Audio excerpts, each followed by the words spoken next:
For a moment, I was at a loss. It wasn't until my husband, who stood there defiantly, threw a vase and it shattered that I finally grasped the situation. I was soaked with the water from the vase, thanks to my husband. Make sure you clean up the room before I come back.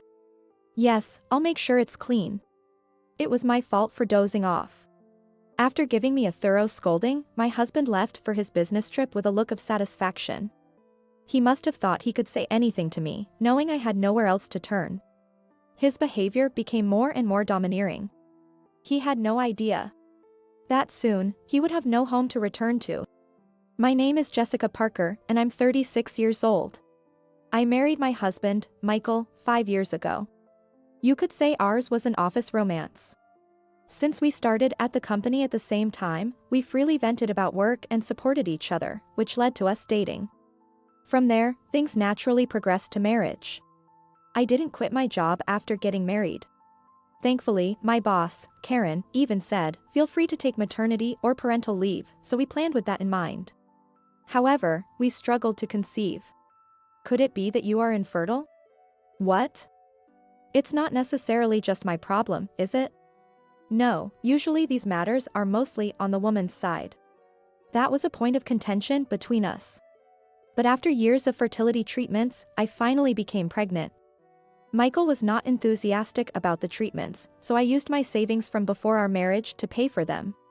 It almost emptied my savings, but I was truly happy to be pregnant. Then came another shock. What? Twins. I was blessed with twins. The thought of raising twins I hadn't yet met was intimidating, but Michael was ecstatic. Twins are definitely adorable. Wow, I can't wait. This is going to be amazing.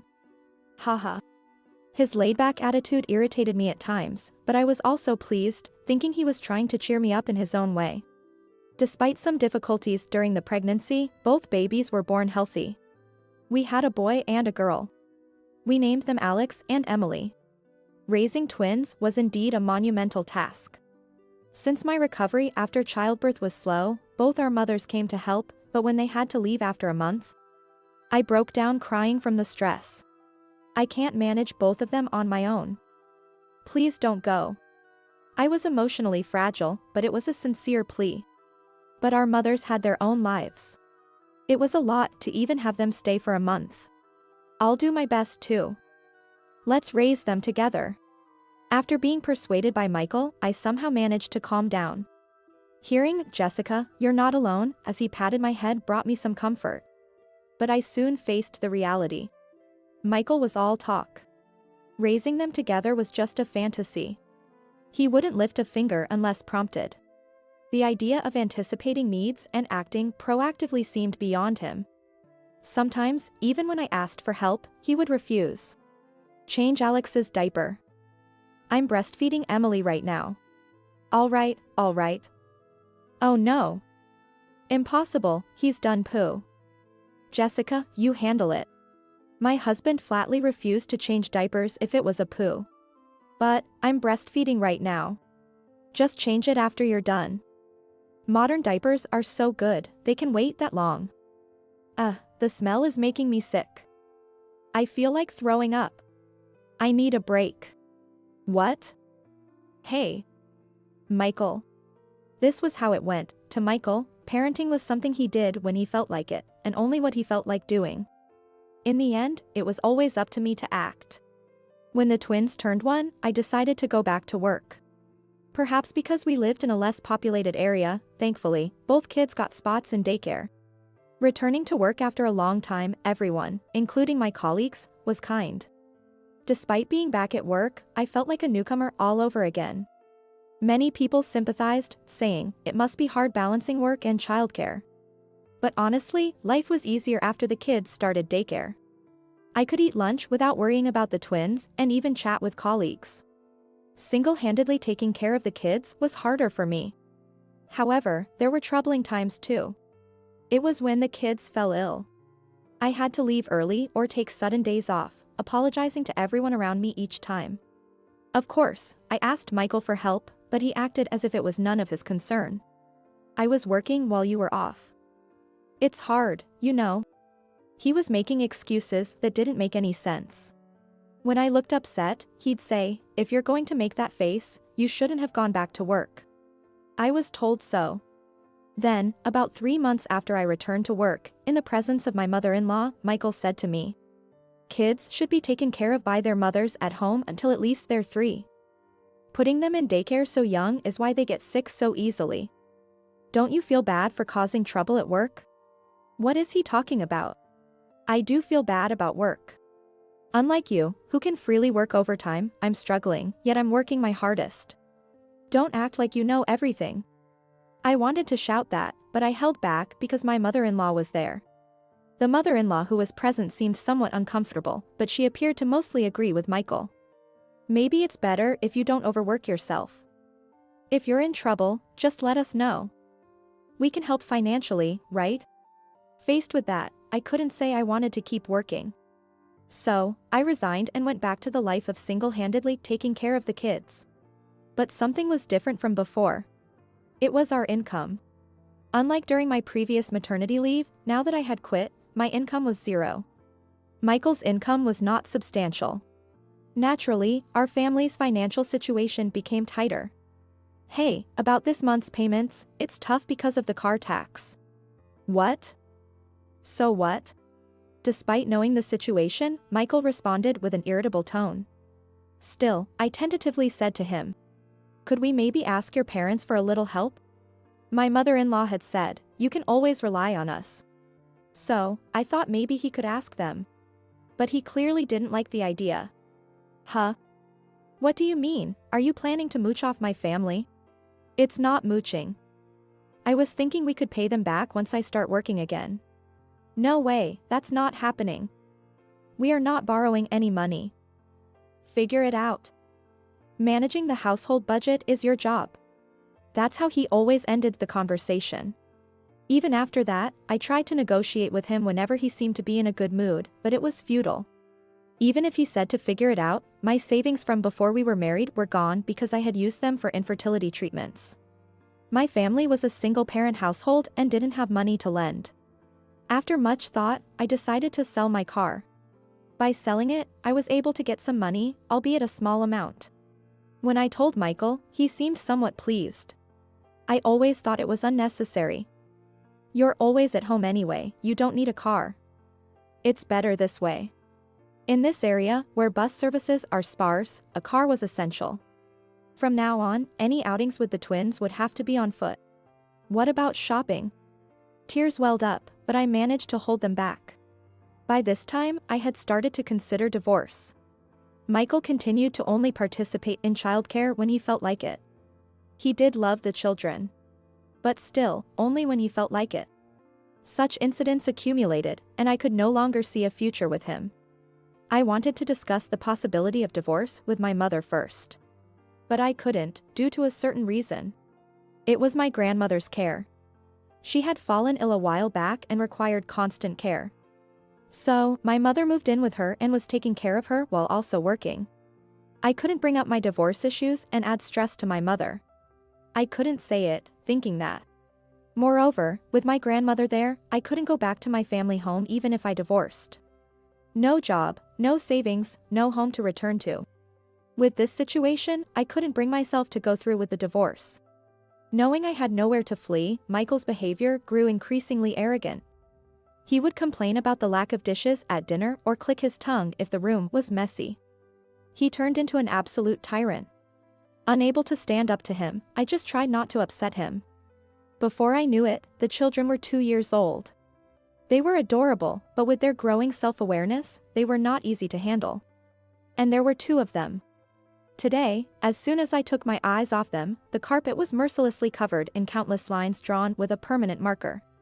Ah. Messed up again. Where did you get the permanent marker from? It was supposed to be in the drawer. Ah. Michael again. I scolded the children for now. 2 crying children. But it was before nap time, and they were probably sleepy too. No sooner had they cried than they fell asleep. While waiting for the right moment to put down the children I was holding under each arm, I sighed. I have to sort this out before Michael comes home. I'm sleepy. The night waking has started again recently. First, I need to go upstairs. That's when my consciousness faded. Hey. What are you doing? Ah. When I woke up next, I was soaking wet. For a moment, I didn't understand what had happened. Standing in front of me was Michael, looking furious as if he were a wrathful deity.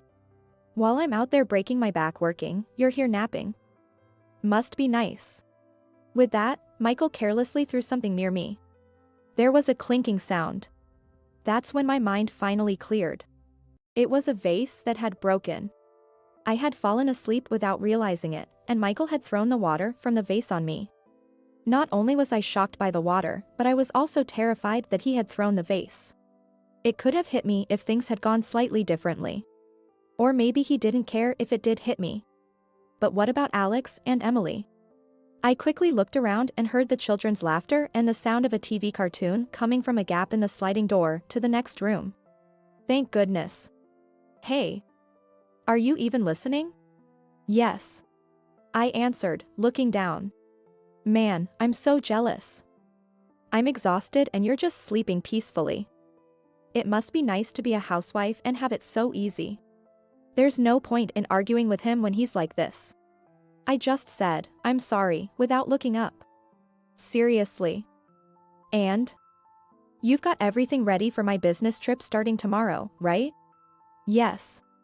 I handed him the bag packed with underwear, shirts, and other overnight essentials. He glanced inside and nodded. Great, just what I needed before a trip, this kind of hassle. Ah, so irritating. I'm sorry. Looking up through the strands, I saw him smiling with satisfaction. Make sure you clean up the room before I get back. Yes, I'll make sure it's tidy. Oh. You said it, right? Make it spotlessly clean. Remember, you have nowhere else to go. Just do as I say. When I nodded, he seemed utterly pleased with himself. He left the house humming a tune. After hearing the door close and his car drive away, I opened the sliding door to the next room. Alex. Emily. There were the twins, playing and laughing, and my mother, trying her best to cover their ears, tears streaming down her face. Seeing me, my mother gently let go of the children and hugged me tightly. Mom. Jessica. You've done so well. You've been so strong. As she said this, she hugged me even tighter. In fact, a few hours before Michael returned, my mother had been at our house since that morning. She had contacted me in the morning. Grandma has been moved to a facility, she said. They had been looking for a place for a while, and they finally found one. That means I can come and help you, she had told me, going out of her way to let me know. At her thoughtfulness, I couldn't help but cry over the phone.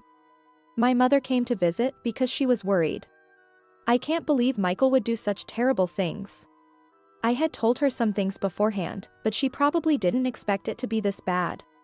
I certainly didn't expect to have water thrown on me. Anger was evident in my mother's voice.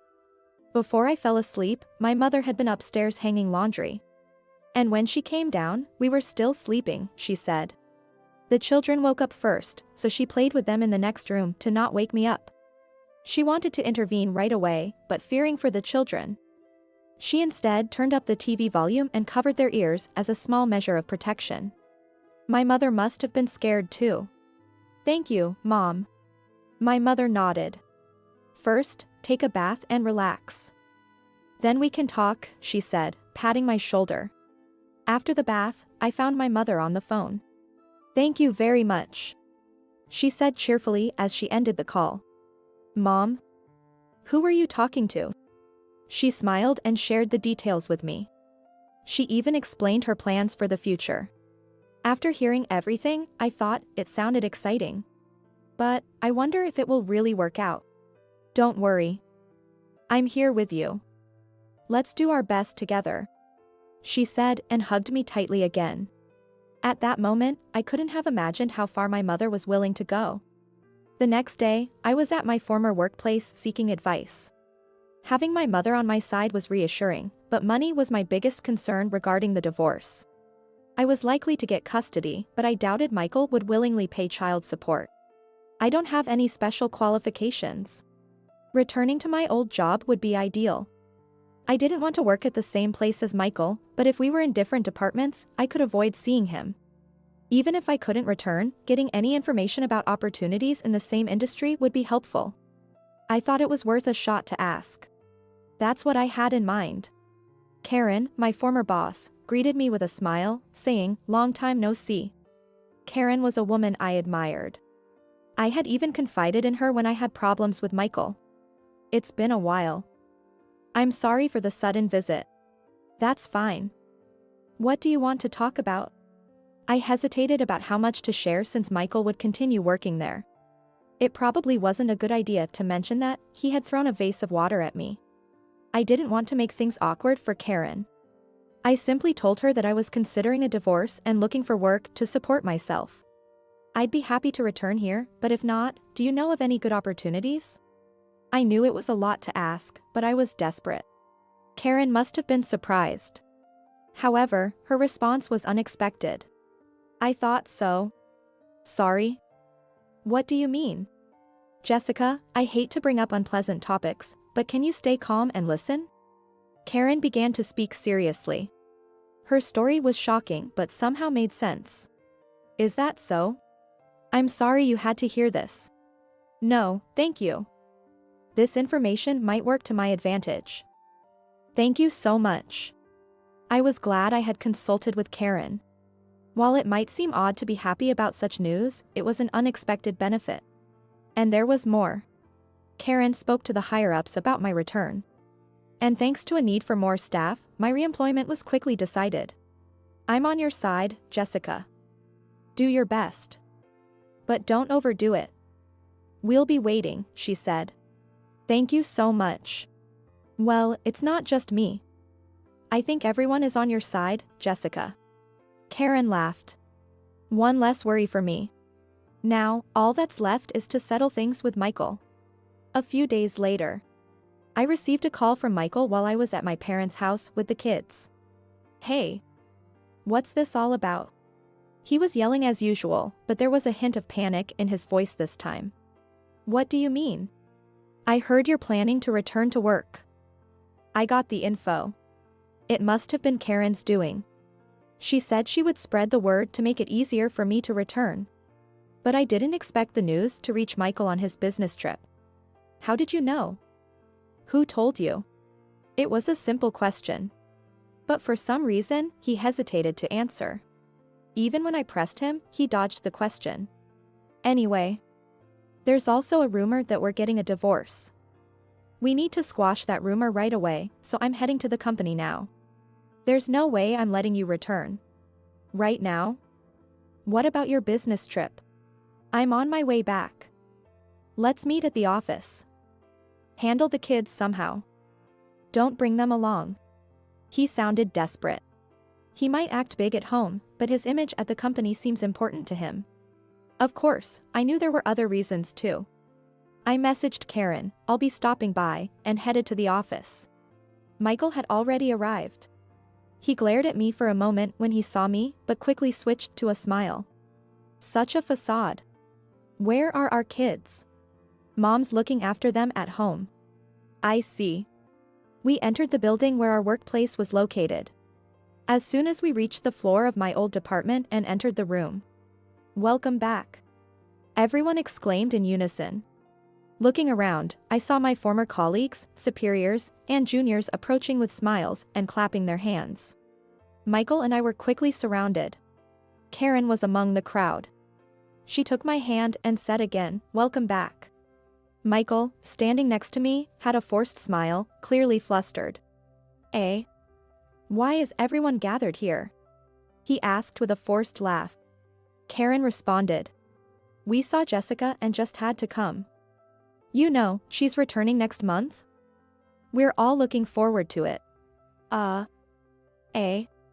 Next month? That's soon. Ignoring Michael, who looked utterly confused, I talked with my other colleagues and Karen. By the way, where are your kids today? My mom's watching them. Right, they're not in daycare yet. Seizing what he thought was an opportunity, Michael's eyes lit up. That's right.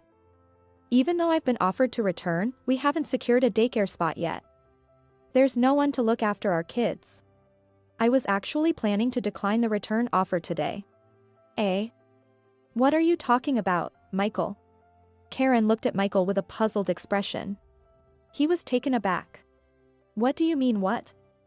I'm just stating the facts. Michael, you seem to be quite out of the loop. Didn't you know? A daycare center has been established within the company. Eh? To bewildered Michael, Karen explained simply. The daycare center is a childcare facility located within the company. It's a place where employees' children are taken care of, and currently, there is enough capacity to accommodate all children of employees who wish to use it. So, no problem there. Karen explained with a smile, and Michael, with a strained smile on his face, said, I see. But the daycare only takes children up to age 3, so after that, you'll need to find another solution, she added. At this, his eyes lit up again. Well, that's tough luck, then. Our kids are almost 3, right? Right, Jessica? He looked to me for agreement, so I tilted my head in confusion. What? Why would that be a problem? It should be fine. Eh? But, you know, I've heard so many stories about daycare rejections. And with twins, it must be even harder. He mumbled, so I couldn't help but say. It'll be fine. Single parents usually get some priority, after all. What? Single parent? Seizing the moment, I pulled out pieces of paper I had been waiting to use. With everyone watching, I handed them to Michael. What are these? They are divorce papers. Michael, please divorce me. Holding the divorce papers, he trembled. Why? You should know why. What you've done to me, and what you haven't done for me, I'll never forget.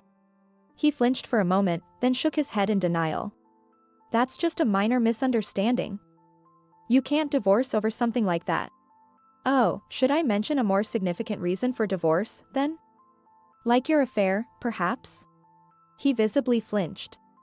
His complexion turned pale. What? No, she's just. Playing dumb won't help. Everyone knows. The client's daughter, right? Weren't you accompanied by her on your business trip? I heard someone saw you, I confronted him. He tried to deny it with, no, that's not it, but his eyes were darting around, betraying his nervousness. This was the crucial piece of information Karen had shared with me. How dare you act all high and mighty? What about, housewives have it easy, huh? You're the one taking it easy by dumping childcare on me and having affairs. I retorted. He stammered, but that's. I was depressed working in the same place as you, but thankfully, it looks like I won't have to anymore. Despite being married, he had made advances towards a client's daughter. He was bound to face appropriate consequences for his actions. He was lost for words, but I'll be leaving first. You get a good scolding, I declared and turned to leave.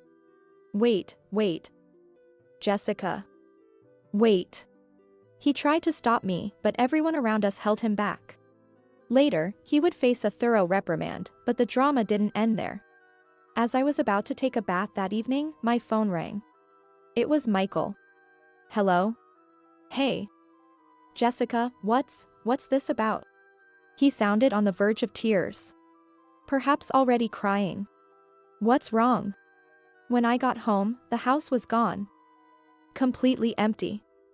What's going on? Where are you? Where are Alex and Emily? He panicked. I simply replied, and explained. After he left for his business trip, the person my mother had been talking to on the phone was a real estate agent. We had decided to sell the house, as we had been considering for some time. You sold our house without my permission, he exclaimed. The house was in my name. I was the one who paid for it. You didn't contribute a penny because it was old and secondhand, I reminded him. The real estate agent, happy with the arrangement, quickly proceeded with the sale. We were introduced to a new property through the agent and moved out hastily. Furthermore, the agent was more interested in the land, so it was swiftly cleared. Michael must have been shocked to return to nothing. I was hoping we could talk when I got back, he said, his voice breaking. I have nothing to discuss with you. Think about how you've exploited and treated me all this time, I coldly stated. He whimpered, but I felt no sympathy. I cleaned up the place just as you wanted. Spotlessly clean, indeed. I said sarcastically and hung up. After saying that, I immediately hung up the phone. It seemed like there were several more calls afterward, but I didn't bother to check. Without any concern, I went to take a bath with my twins. Michael was adamant, I don't want a divorce. But with the persuasion of his parents, the divorce was finally finalized just the other day. Of course, there was alimony and child support involved. Michael became infamous as the married man who hit on his work colleagues and eventually had to quit his job. Now, he's working at a factory, thanks to his parents' connections. Given his high pride, I imagine it's tough for him every day. As for me, I'm living a peaceful life with my mother and kids. I'm constantly amazed by the difference between my ex-husband and my mother and can't help but feel grateful every day. This experience has reinforced my belief that parenting isn't something to be done alone. Karen also visits occasionally to play with my kids. My kids are still a handful, but with the current situation, I'm confident we'll be okay. It looks like there's a bright future ahead.